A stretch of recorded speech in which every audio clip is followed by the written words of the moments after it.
আসসালামু আলাইকুম ভাইরা। আপনারা সবাই এরকম বাসে জ্যামের মধ্যে বসে আছেন, তাই ভাবলাম আপনাদেরকে একটু কলম দেখাই। আমার কাছে এরকম খুব সুন্দর কিছু কলম আছে।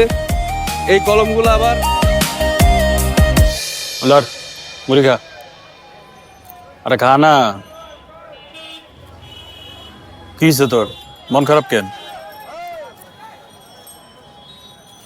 ভাই, আমি তো একটা বিশাল চাপের মধ্যে আছি। আমি অনেক জায়গায় চাকরি করছি, কিন্তু কোথাও কোনো জায়গায় চাকরি পাইনি।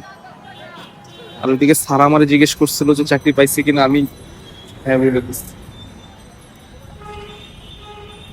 এখন আমার তো প্রতিদিন সকালে একটু অফিসে যেতে, আর সকালবেলা তাও বের হইলাম বাসার থেকে, কিন্তু মাস শেষে যখন স্যালারির কথা জিজ্ঞেস করবো তখন আমি কি বলবো?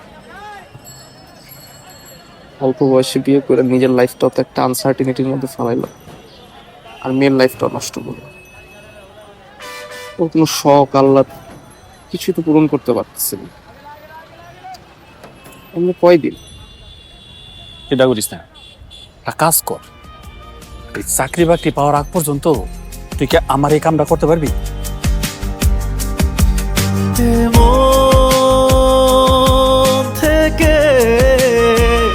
আসসালামু আলাইকুম ভাইরা। আপনারা সবাই এরকম বাসে জ্যামের মধ্যে বসে আছেন, তাই ভাবলাম আপনাদেরকে একটু কলম দেখাই। আমার কাছে এরকম খুব সুন্দর কিছু কলম আছে। এই কলমগুলো আবার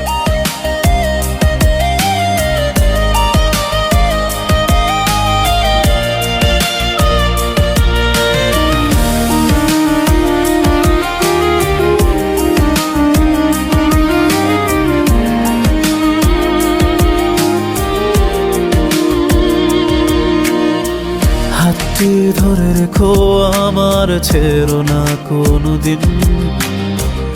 ভিতরে মোরগ পোলাও আছে।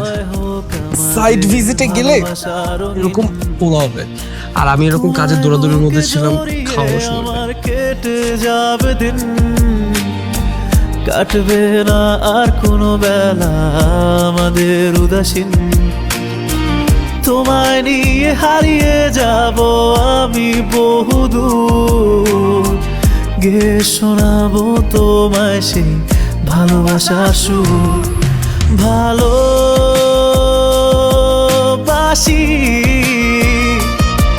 কতটা তোমাকে বলো, জানো কি? হে মন থেকে আমি শুধু তোমাকে চেয়েছি। ভালোবাসি